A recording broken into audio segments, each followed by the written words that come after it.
Hello friends, मेरा नाम सुमित नागर है और आप सभी का स्वागत है मेरे इस चैनल डीवी क्लासेस में। तो हमारे जो यहाँ पर पॉलिटिकल साइंस की जो सीरीज चल रही थी उसका आज हम जो है चैप्टर 6 को देखने वाले हैं, जो है आपका क्या इंटरनेशनल ऑर्गेनाइजेशन यानी कि अंतर्राष्ट्रीय संगठन। इसमें टोटल जो है हम 15 एमसीक्यू लेंगे और प्लस आपके जो बैक साइड पे एनसीईआरटी के जो एमसीक्यू होते हैं उनको भी इसके अंदर इंक्लूड करेंगे। और ये जितने भी आपके एमसीक्यू होंगे वो बोर्ड एग्जाम के लिए काफी इंपॉर्टेंट होंगे, तो वीडियो को स्किप ना करें। एक एक एमसीक्यू को जो है ढंग से समझना है और बोर्ड एग्जाम में जो है और उतने अच्छे से जो है मार्क्स जो है गेन करने हैं। तो चलिए बिना किसी देरी के अपनी वीडियो को शुरू करते हैं। यहाँ पर फर्स्ट क्वेश्चन देखते हैं, when India join the UN. UN मतलब आपका यूनाइटेड नेशन यानी कि संयुक्त राष्ट्र संघ।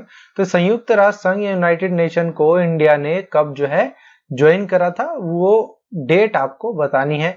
तो यहाँ पर ऑप्शन अपने देखते हैं, ए अक्टूबर 30 1944, बी आपका सेम है बाकी सब आपका 1945, सी आपका 1947 और डी आपका 1949। तो कौन सी डेट में आपका यूनाइटेड नेशन को जो है इंडिया ने ज्वाइन करा था? राइट आंसर अगर आप देखोगे वो है क्या आपका बी, 1945 में, अक्टूबर 30 1945 में आपका यूनाइटेड नेशन को इंडिया ने, संयुक्त राष्ट्र संघ को जो है इंडिया ने ज्वाइन कर लिया था।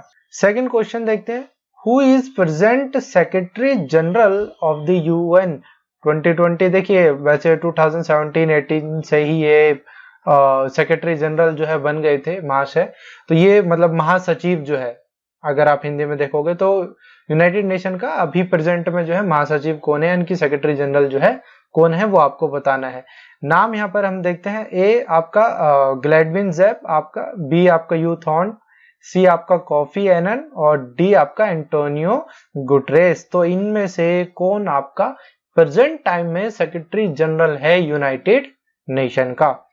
राइट आंसर अगर आप देखोगे तो ये है एंटोनियो गुटरेस। ये आपके यहाँ पर दिख रहे हैं आपको, जो पर्सन है ये आपके क्या है, ये 9th, जैसे आपको यहाँ पर दिख रहा है 9th आपका secretary general of United nation. आपको कमेंट सेक्शन में ये बताना है कि ये किस कंट्री से हैं। तो आपको कंट्री का नेम बताना है कि यहाँ एंटोनियो जो है ये किस कंट्री से हैं, और आपके जो फर्स्ट सेक्रेटरी जनरल थे उसका भी आपको नाम जो है पता होनी चाहिए। तो आप जो है कमेंट सेक्शन में बताएं किस कंट्री से हैं। अपना नेक्स्ट क्वेश्चन देखते हैं, वर्ल्ड बैंक क्रिएटेड इन, हाँ तो मतलब आपका विश्व बैंक जो है आपका वो कब बना था, है ना, तो वो आपको बताना है। ए 1940, बी आपका 1942, सी आपका 1944 और डी आपका 1946। पहले आप इसका आंसर करिए, फिर मैं बताता हूँ कि वर्ल्ड बैंक बेसिकली करता क्या है। राइट आंसर अगर आप देखोगे 1944 में जो है आपका क्या है, वर्ल्ड बैंक जो है बना था। अब देखिए वर्ल्ड बैंक से आपको समझ में आ रहा है, तो ये जितने भी आप ये कह सकते हो डेवलपिंग कंट्री या फिर अंडर डेवलप्ड कंट्रीज को क्या है, लोन देता है ये, ठीक है। तो वर्ल्ड बैंक से हमने भी लोन लिया था। तो वर्ल्ड बैंक जो है इन कंट्रीज को जो है लोन देता है ताकि अपने इंफ्रास्ट्रक्चर और बाकी ओवरऑल जो है वो डेवलपमेंट कर सके। फोर्थ अपना क्वेश्चन देखते हैं, dash country is a major contribution to the UN regular budget for 2019। देखिए यूनाइटेड नेशन यानी कि संयुक्त राष्ट्र संघ जो है आपका क्या है, एक बजट निकालता है। जैसे हर कंट्री अपना बजट निकालती है ना हर साल के लिए, तो जो बजट निकालता है उसमें सबसे ज्यादा जो बजट होता है, या मैं ऐसा कहूँ सिंपल में कि यूनाइटेड नेशन को सबसे ज्यादा पैसा कौन देता है, कौन उसके बजट में जो है सबसे ज्यादा योगदान देता है, पैसे देता है, तो वो आपको कंट्री का नेम बताना है। ऑप्शन यहाँ पर देखते हैं, A China, B Japan, C Germany और डी यूएसए। तो कौन सी कंट्री है वो जो कंट्रीब्यूशन करती है यूएन के रेगुलर बजट में और सबसे ज्यादा है अगर आप देखें तो? जैसे कि काफी आसान है इसका आंसर, यूएसए। तकरीबन 22% के करीब आप ये कह सकते हो यूनाइटेड नेशन के रेगुलर बजट में ये इसका कंट्रीब्यूशन है। आप इसको ऐसे समझ सकते हो, अगर 100 रुपए हम जो है कलेक्ट कर रहे हैं, बजट है, तो 100 में से 22 रुपए कौन दे रहा है? सिर्फ आपका यूएसए। तो आप देख सकते हो कितना बड़ा कंट्रीब्यूशन जो है यूएसए का है, इसलिए इसकी ज्यादा चलती है। यूनाइटेड नेशन की जो भी ऑर्गेनाइजेशंस होती है, एजेंसीज होती है, तो वहां पर इसकी ज्यादा चलती है। अब यहाँ पर अगर आप फर्स्ट में तो आप देखोगे यूएसए है, सेकंड पे है आपका कौन, चाइना। चाइना जो है आप ये कह सकते हो कि 12 रुपए तो 12% के करीब आपका क्या है कंट्रीब्यूशन है यूनाइटेड नेशन में। तो अब आप कहोगे सर हमारा इंडिया फिर कहां पर है, तो इंडिया अगर देखोगे आप 0.80 मतलब 80 पैसा जो है खर्च करता है, आप ऐसे समझ सकते हो 0.8% के करीब हमारा सिर्फ योगदान है कहां पर आपके यूनाइटेड नेशन के रेगुलर बजट में। और चाइना का देखिए 12 रुपए, तो आप देख सकते हो चाइना कितना आगे निकल चुका है। ऑर्गेनाइजेशन की बात हो, ब्रिक्स में भी अगर आप देखोगे वहां पर भी चाइना का मतलब मेन कंट्रीब्यूशन ब्रिक्स बैंक में भी चाइना का ही है, ऑलमोस्ट 50-60% जो है चाइना ही पैसे देता है।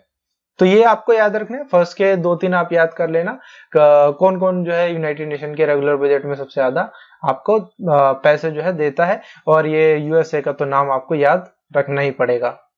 फिफ्थ अपना क्वेश्चन देखते हैं आपका, इसकी फुल फॉर्म बतानी है आपको, IAEA। तो ये इसकी जो है फुल फॉर्म बतानी है। यहाँ पर ऑप्शन देखते हैं हम, ए इंटरनेशनल एटॉमिक एनर्जी, बी आपका इंटरनेशनल एटॉमिक एनर्जी एक्ट, सी आपका इंटरनेशनल एटॉमिक ईस्टर्न एजेंसी, और डी आपका नन ऑफ द अबव। तो कौन सी फुल फॉर्म है इसको जरा बताएं। देखिए अगर राइट आंसर अगर आप देखोगे वो क्या है, इंटरनेशनल एटॉमिक एनर्जी एजेंसी, ठीक है ना, एक्ट नहीं है, ये इस चीज को याद रखना। और ईस्टर्न की बात नहीं करता, यहाँ पर एनर्जी की बात करता है। तो ये जो एटॉमिक एनर्जी है, ये जो ये मैं कह दूं IAI है ये आपका, सॉरी IAEA जो है आपका, ये क्या करता है, ये नजर रखता है उन कंट्रीज पे जो भैया न्यूक्लियर आपका पावर का यूज करते हैं इलेक्ट्रिसिटी बनाने के लिए, ताकि जो है वो इससे आपका क्या है न्यूक्लियर बॉम्ब जो है ना बना दे। आपको पता है बहुत लिमिटेड कंट्रीज ही है जो न्यूक्लियर पावर है जिनके पास, तो उनमें भारत भी शामिल है। तो ये जो है एजेंसी देखती है हर एक चीज को कि परमाणु ऊर्जा जो है आपकी जो है एटॉमिक एनर्जी का जो है सही तरीके से यूज हो रहा है या नहीं। नेक्स्ट क्वेश्चन अपने देखते हैं sixth, dash is an NGO that campaign for the protection of human right all over the world. देखिए ऐसी कौन सी एनजीओ है जो प्रोटेक्ट करती है आपके किसको, ह्यूमन राइट को पूरे ऑल ओवर द वर्ल्ड। तो उस ऑर्गेनाइजेशन सॉरी एनजीओ का आपको नाम बताना है। ऑप्शन यहाँ पर देखते हैं, ए एमनेस्टी इंटरनेशनल, बी आपका WHO, सी आपका इंटरनेशनल कोर्ट ऑफ जस्टिस, और डी आपका IMF। तो ये आपको बताना है कौन सी आपकी यहाँ पर एक तरीके से एनजीओ है। राइट आंसर अगर आप देखोगे वो है आपका क्या, एमनेस्टी इंटरनेशनल। इसका आप यहाँ पर ये लोगो देख सकते हो इस तरीके से, सॉरी आपकी जो मोमबत्ती जल रही है चारों तरफ से कांटे हैं। तो एमनेस्टी इंटरनेशनल, देखिए हिंदी में भी एमनेस्टी अंतरराष्ट्रीय जो है ऐसे कुछ कर गए हैं, तो हिंदी में भी आपको ऐसे ही याद रखना है इसको। और यहाँ पर देखिए WHO अगर आपको पता हो तो वर्ल्ड हेल्थ ऑर्गेनाइजेशन, तो ये हेल्थ से रिलेटेड काम करती है, तो ह्यूमन राइट का यहाँ पर कोई मतलब नहीं बनता आपका। IMF ये इंटरनेशनल मॉनेटरी फंड, यानी कि आपका ये इकोनॉमिक एक तरीके से उसके वे में काम करते हैं। ह्यूमन राइट का यहाँ पर भी इसका कोई मतलब नहीं बनता। इंटरनेशनल कोर्ट ऑफ जस्टिस में आप फंस सकते थे, आप सोच सकते थे कि भैया इंटरनेशनल कोर्ट है तो वो ह्यूमन राइट को प्रोटेक्ट करते हैं। हाँ ये चीज है, लेकिन एमनेस्टी इंटरनेशनल क्या करती है, रिपोर्ट तैयार करती है आपकी अलग अलग कंट्रीज की, और उन रिपोर्टों को तैयार करके उनके गवर्नमेंट के आगे प्रेजेंट करती है। अब देखिए एमनेस्टी इंटरनेशनल ज्यादातर नेगेटिव चीजें होती है। अगर मैं कहूँ कोई यहाँ पर एमनेस्टी इंटरनेशनल जो है कोई रिपोर्ट बनाती है कि देखिए यहाँ पर इस पर्टिकुलर जो है आपका कैसे कह सकते हो, इस कोई रिलीजन ले लो आप, कोई कास्ट ले लो आप कि या रेस किसी हिसाब से या कलर के हिसाब से कि इस पर्टिकुलर रेस रिलीजन कास्ट जो है, या फिर मैं कहूँ कि आपका मेल फीमेल जेंडर ले लो, इसके साथ जो है काफी डिस्क्रिमिनेशन करते हैं और ये वो, तो काफी नेगेटिव जो है ये पॉइंट जो है निकाल के सामने रखती है। तो जिसकी वजह से जो उस देश की जो या उस देश की सरकार होती है, गवर्नमेंट होती है, उसको एमनेस्टी इंटरनेशनल की रिपोर्ट पसंद नहीं आती है, क्योंकि कहते हैं ना सच कड़वा होता है। तो एमनेस्टी इंटरनेशनल क्या करती है, सच ही सामने रखती है कि ह्यूमन राइट आपके जो मानवाधिकार है आपके, ठीक है, उनको बचाने का एक तरीके से काम करती है। सेवंथ अपना क्वेश्चन देखते हैं, और ये एक आपकी कोट कराई किसी ने, the UN was not created to take humanity to heaven but to save it from hell। देखिए क्या बोलने चाह रहे हैं यहाँ पर, किसी व्यक्ति ने कहा है आपका, वो देखेंगे अभी यहाँ पर हम चार ऑप्शन, किसने कहा कि यूएन जो है वो यूनाइटेड नेशन जो है संयुक्त राष्ट्र संघ जो है इसलिए नहीं बनाया गया कि मानवता को, ह्यूमैनिटी को भैया स्वर्ग या हेवन पहुंचाने के लिए बनाया गया हो। वो इसलिए बनाया गया है ताकि उसको नर्क यानी कि आपका हेल्थ से जो है बचाया जा सके। मतलब यहाँ पर वर्ल्ड वॉर की बात कर रहा है कि जो है वर्ल्ड वॉर ना हो, एक तरीके से हेल ही है वो। वर्ल्ड वॉर 1, 2 हुई तो उसके बाद यूएन जो है आपका निकल के आया, तो वर्ल्ड वॉर ना हो उससे बचने के लिए यूनाइटेड नेशन को बनाया गया, ना कि जो है आपका स्वर्ग में या फिर बहुत ज्यादा विकास करने के लिए जो है यूनाइटेड नेशन को बनाया गया है। तो किसने कहा है यहाँ पर ऑप्शन देखते हैं। ए शशि थरूर ने कहा है, बी यू थॉर्न्ट ने कहा है, डैग हैमरसोल्ड ने कहा है, या डी आपका नन ऑफ द अबव। तो इन 3 व्यक्ति में से किसने कहा है आपको ये बताना है। राइट आंसर अगर आप देखोगे डैग हैमरसोल्ड जो आपके व्यक्ति है, इन्होंने ये एक तरीके से बात जो है बोली। शशि थरूर ने भी बोली थी, ये हमारे एक तरीके से कह सकते हो कि हमारे इंडिया से हैं, तो शशि थरूर ने भी कुछ कहा था, वो भी आप देखना थोड़ा लेंदी है, इसलिए मैंने इसमें क्वेश्चंस में पुटअप नहीं करा है। जनरली ज्यादातर वो दूसरे की ही बातें बोलते हैं, लेकिन कुछ बातें उन्होंने भी अपनी बोली है, तो उनका कोट भी आपको पढ़ना है कि उन्होंने क्या कहा है एक तरीके से। तो यहाँ पर जो ये बात कही किसी ने, वो डैग हैमरसोल्ड ने कही, और ये आपके second general secretary of United nation भी रहे हैं। तो यहाँ पर आप देख सकते हो 2 क्वेश्चन आपके तैयार हो गए।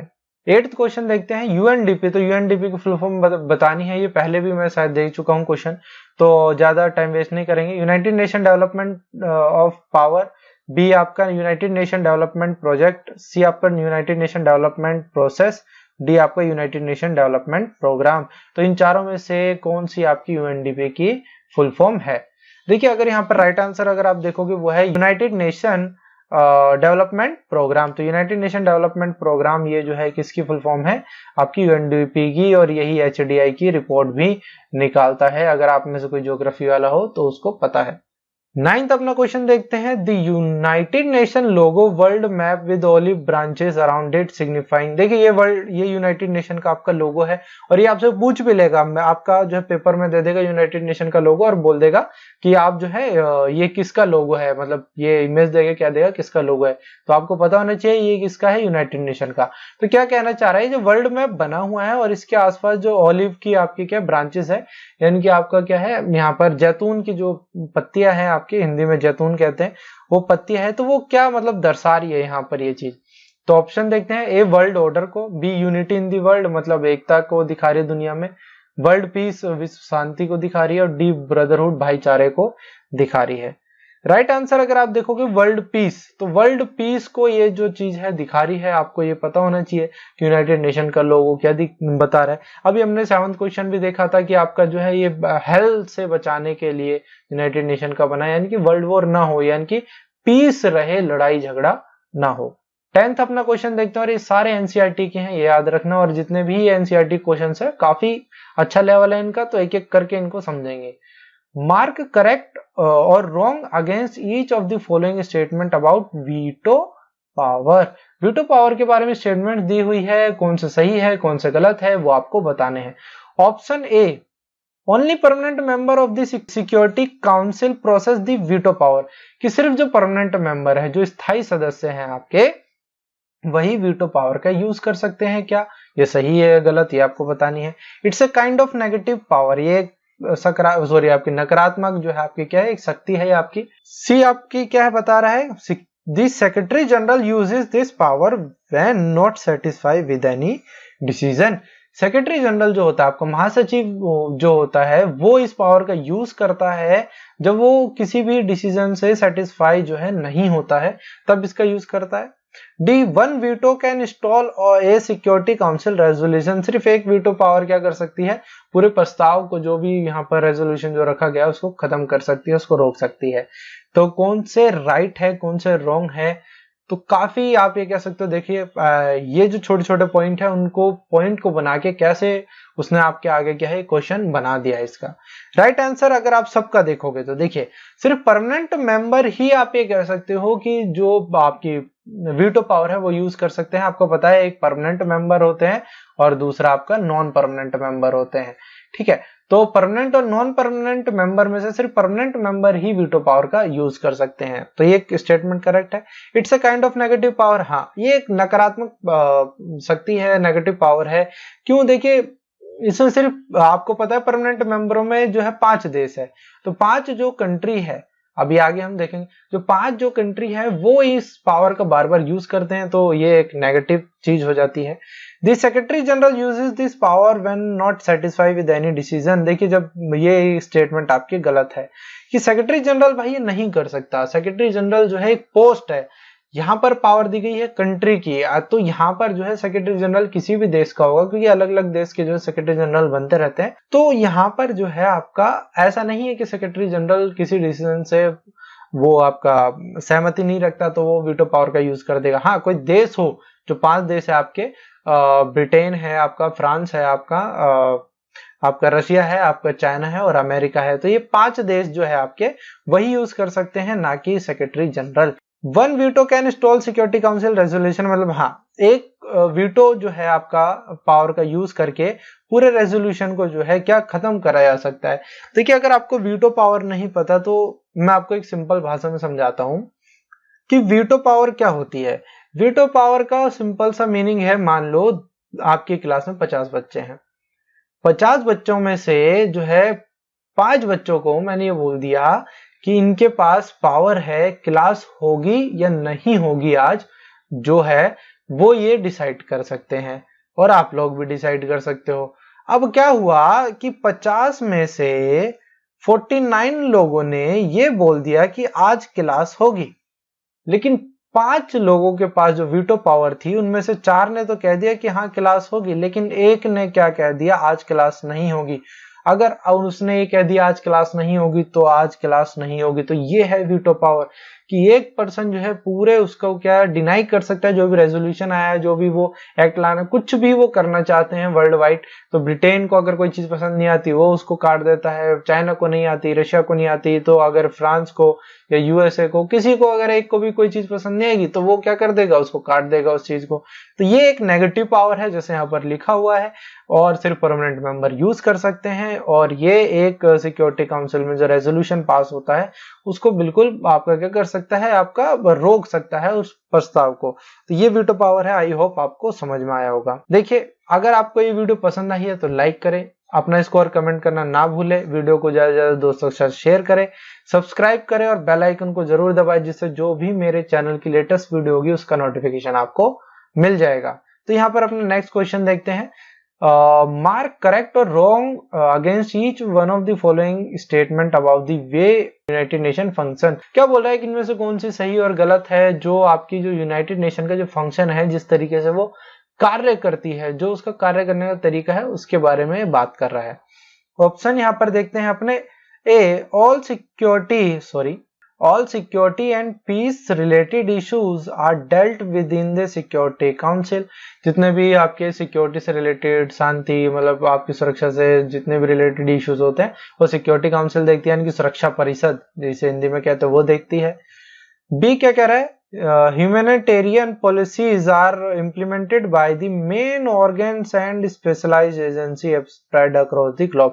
देखिए जो मानवता के लिए, मानव के लिए जो भी नीतियां बनाई जाती है, जो भी पॉलिसीज बनाई जाती है, वो इम्प्लीमेंट जो है आपकी जो ऑर्गेनाइजेशंस होती है, एजेंसीज जो है यूनाइटेड नेशन की। हाँ, आपके लिए एक और चीज है, आप जितनी भी ये यूनाइटेड नेशन की एजेंसीज है और आपकी क्या है यहाँ पर ऑर्गेनाइजेशन है, यानी कि ऑर्गेनाइजेशन आपकी United Nation development programme, UNEP, आपका यूनिसेफ, तो ये सब जो है आपको पता होनी चाहिए। और एजेंसी आपकी WHO, ILO, WTO, ये सब जो है आपको ये पता होनी चाहिए, तो जिससे क्या होगा, आपको क्लेरिफाई होगी इन सब चीजों में।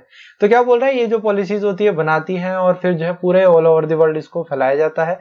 सी क्या बोल रहा है आपका, having consensus among the 5 permanent member on security issues vital for its implementation. देखिए जो 5 मेंबर है आपके क्या है सिक्योरिटी काउंसिल के परमानेंट, जो 5 मेंबर है, जितने भी सिक्योरिटी इश्यूज जितने भी है आपके, जितने भी सुरक्षा से रिलेटेड जितने भी मुद्दे हैं, उसमें जो है इनकी सहमति होना जो है बहुत जरूरी है, तभी वो चीज जो है आपकी इंप्लीमेंट होगी। The member of the general assembly are automatically the member of all other principal organ that and specialised agencies of United Nation. क्या बोल रहा है, जो जनरल असेंबली के जो मेंबर है, देखिए आपको पता है 190 प्लस जो कंट्रीज है उनमें से सबने जो है जनरल असेंबली में जो है मेंबर जो है बने हुए हैं।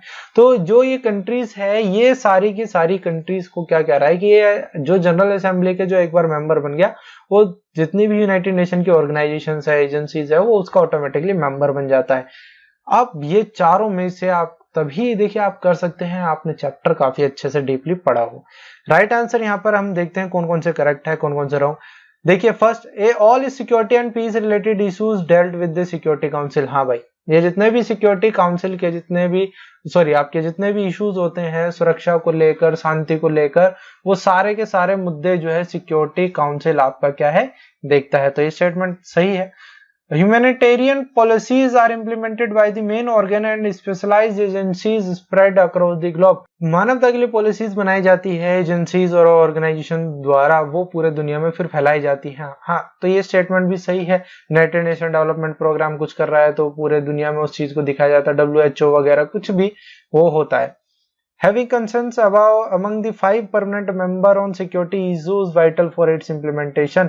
देखिए सिक्योरिटी काउंसिल के जो 5 परमानेंट मेंबर है भैया, सीधी सी बात है, उनके पास वीटो पावर है। अगर आप उनकी बात को नहीं मानोगे किसी एक को भी, तो वो चीज इंप्लीमेंट नहीं होगी।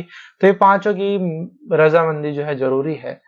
रॉन्ग कौन सी है आपकी, लास्ट वाली। क्या बोल रहा था कि जनरल असेंबली के अगर कोई मेंबर बन गया तो सभी एजेंसीज के और सभी ऑर्गेन जो है उसके मेंबर बन सकता है। ऐसा नहीं है, ऐसा 190 कंट्रीज जो है उन्होंने ज्वाइन कर लिया तो वो WHO, ILO, WTO उन सब का जो है मेंबर बन गया, ऐसा नहीं है।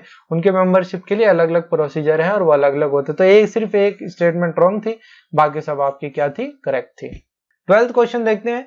Which of the following would give more weightage to India's proposal for permanent membership in the Security Council? देखिए परमानेंट मेंबर जैसे कि आपको पता 5 है, तो अब क्या बोल रहा है कि परमानेंट मेंबर जो सिक्योरिटी काउंसिल के हैं, तो उनमें से इंडिया का ऐसा कौन सा दमदार प्रपोजल आप ये कह सकते हो, या फिर ऐसी कौन सी बात है जो चारों लिखी हुई है कि सबसे ज्यादा वेटेज उसको इंडिया को दिलाती है कि हाँ इसके जरिए जो है हाँ हो सकता है कि इसको जो है सिक्योरिटी काउंसिल का परमानेंट मेंबर बना दिया जाए। तो ऑप्शन यहाँ पर देखते हैं, न्यूक्लियर कैपेबिलिटी की, न्यूक्लियर परमाणु क्षमता है, न्यूक्लियर पावर है उसके पास, इसलिए बनाना चाहिए। यह एक वेटेज है बहुत बड़ा। It has been a member of United Nation since its inception, मतलब जब से यूनाइटेड नेशन जो है बनाया है, संयुक्त राष्ट्र संघ बनाया, जब से इंडिया इसका मेंबर बना हुआ है, तो ये एक बात है। It is located in Asia, तो इंडिया जो है एशिया कॉन्टिनेंट में लोकेटेड है, तो इसलिए इसको परमानेंट मेंबर बनाना चाहिए। India growing economic power and stable political system, तो ये एक मतलब एक इकोनॉमिकली हम जो है ग्रो कर रहे हैं, काफी अच्छा जो है हम एक तरीके से आप ये कह सकते हो कर रहे हैं, और स्टेबल पॉलिटिकल सिस्टम है। ऐसा नहीं है कभी यहाँ पर हमारे यहाँ पर आपका डेमोक्रेसी रहती है, कभी यहाँ पर आर्मी का रूल होता है, कभी यहाँ पर किंग क्वीन आगे, नहीं ऐसा नहीं है। तो हमारे यहाँ पॉलिटिकल सिस्टम जो है स्टेबल बना हुआ है, तो उसकी बात। तो इन चारों में से कौन सा राइट आपका वेटेज है जो हमें यूनाइटेड नेशन की आपके क्या है सिक्योरिटी काउंसिल में परमानेंट मेंबर बनाने में मदद करेगा। काफी इजी है अगर कॉमन सेंस लगाए। देखिए न्यूक्लियर पावर का कोई लेना देना नहीं है, एशिया में लोकेटेड है भैया, एशिया में तो बहुत देश लोकेटेड है, तो इसका मतलब ये भी ऐसा नहीं है कि इसको भी कर लेंगे। यूनाइटेड नेशन के शुरू से ही मेंबर है, तो ऐसे तो बहुत से 50-60 जो है मेंबर बने थे, तो वो सब क्या सिक्योरिटी काउंसिल के परमानेंट मेंबर बन जाए, तो ये भी आपका जो है गलत हो जाता है।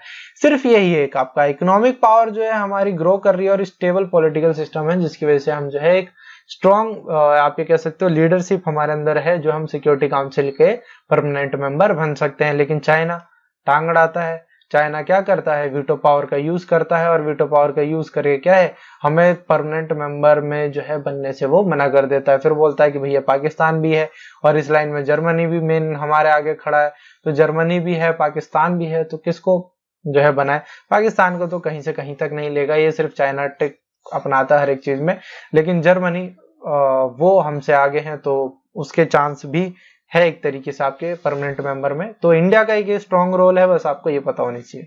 13 अपना क्वेश्चन देखते हैं। The United agency concern with the safety and peaceful uses of nuclear technologies, तो क्या पूछ रहा है, देखिए यूनाइटेड नेशन की ऐसी कौन सी एजेंसी है जो कंसर्न रखती है सेफ्टी की और पीसफुल यूज का, किसका, आपका न्यूक्लियर टेक्नोलॉजी का। तो कौन सी एजेंसी है उसका नाम बताना है। The United Nation Committee on Disarmament, B आपका International Atomic Energy Agency, C आपका United Nation International Safeguard Committee, D आपका नन ऑफ द अबव। काफी आसान है, इससे पहले भी अभी हमने ये क्वेश्चन करा था। राइट आंसर क्या है आपका, ये IAEA, ये जो है आपका इंटरनेशनल एटॉमिक एनर्जी एजेंसी जो है ये ख्याल रखती है आपका न्यूक्लियर टेक्नोलॉजी का पीसफुल जो है उसका यूज हो, सेफ्टी से उसका यूज करे, यानी कि आपका जो है बिजली बनाने के लिए ही उसका यूज करे, ना कि जो है बाकी किसी चीज के लिए। 14th अपना देखते हैं, WTO is serving as a successor और to which of the following organisation. आप ऐसे समझ सकते हो कि WTO कब बना, किस ऑर्गेनाइजेशन को जो है खत्म करके जो है वो बना है, आप ऐसे समझ सकते हो। ऑप्शन यहाँ पर देखते हैं किसको खत्म करके वो बना है। A General Agreement on Trade and Tariff, General Agreement on Trade and Tariff, C आपका वर्ल्ड हेल्थ ऑर्गेनाइजेशन, और डी आपका UNDP। तो कौन सा है इसमें आपको बताना है। इसमें राइट आंसर अगर आप देखोगे वो क्या है, general Agreement on Trade and tariff, मतलब GATT भी इसको कह देते हैं, आपका गेट इसको बोल देते हैं। तो ये इसको खत्म करने के बाद ही आप ये कह सकते हो कि WTO बना, या इसको खत्म करने के बाद जो है WTO एग्जिस्टेंस में आया। तो ये काफी बार ये पूछता है ये क्वेश्चन कि किस एजेंसी को, किस ऑर्गेनाइजेशन को खत्म करके WTO आया। फ्रिक्वेंटली आस्क्ड क्वेश्चन है ये आपका CBSE बोर्ड का। लास्ट आज का क्वेश्चन देखते हैं, और ये फिल इन द ब्लैंक्स है सारे। The prime objective of United nation dash, the highest functionary of the United nation is called dash, the United Nations security has dash permanent and dash non-permanent members, dash is the present UN security general। देखिए पहले में क्या पूछा है, United nation का prime objective क्या है वो आपको बताना है, फिर highest functionary of the United nation की क्या है वो एजेंसी, उसका नाम बताना है आपका, यूनाइटेड नेशन में कितने परमानेंट मेंबर है और कितने नॉन परमानेंट मेंबर है वो आपको बताने हैं, और प्रेजेंट का आपका सेक्रेटरी जनरल कौन है वो आपको बताना है। ये तो शायद अभी पहले हमने जो है देख लिया था। देखते हैं यहाँ पर, to maintain peace and security, आपका जो है आपका पीस एंड सिक्योरिटी की बात यहाँ पर करता है। इसका मेन ऑब्जेक्टिव है किसका, यूनाइटेड नेशन का। तो ये आपको पता होना चाहिए इसका main objective. The highest functionary of United nation is called secretariat. तो सेक्रेटरिएट जो है आपका यूनाइटेड नेशन का सबसे हाईएस्ट फंक्शनरी है, तो ये भी आपको पता चाहिए। ये आपको पता ही थी 5 परमानेंट मेंबर है, लेकिन नॉन परमानेंट मेंबर कितने हैं, 10। तो टोटल ये कितने होते हैं परमानेंट और नॉन परमानेंट, आपके 15। और ये याद रखना है 5 परमानेंट ही रहते हैं, और ये जो 10 होते हैं ये हर 2 साल में आपके चेंज होते रहते हैं, और एक बार कोई बन गया उसका बाद में ही टर्न आती है। इनके 190 के करीब जो है कंट्री है, तो ये हर 2 साल में कोई एक कंट्री को चुना जाता है, उसको बनाया जाता है। तो आप देख सकते हो काफी लंबा प्रोसीजर है इसका। और डी आपका जो था एंटोनियो गुटेरेस जो थे आपके प्रेजेंट सेक्रेटरी जनरल थे, हमने अभी पहले ये देखा था। देखिए अगर आपको ये वीडियो थोड़ी बहुत भी हेल्पफुल लगी है तो मेरे चैनल को सब्सक्राइब करें और बेल आइकन को दबाना ना भूलें, जिससे जो भी लेटेस्ट वीडियो होगी मेरी उसका नोटिफिकेशन आपको मिलेगा। और ये जितने भी MCQ है ना, कितना डिटेल में एक एक चीज को मैं आपको यहाँ पर समझा रहा हूँ। अगर आपको कोई भी चीज अगर आपको ऐसे लगे कि ये चीज समझ में नहीं आई है तो आप कमेंट जो है मुझे कर सकते हैं। कमेंट सेक्शन में आप जो है अपनी बात को रख सकते हैं, अपना स्कोर जो है जरूर बताएं। Again thank you for watching my video.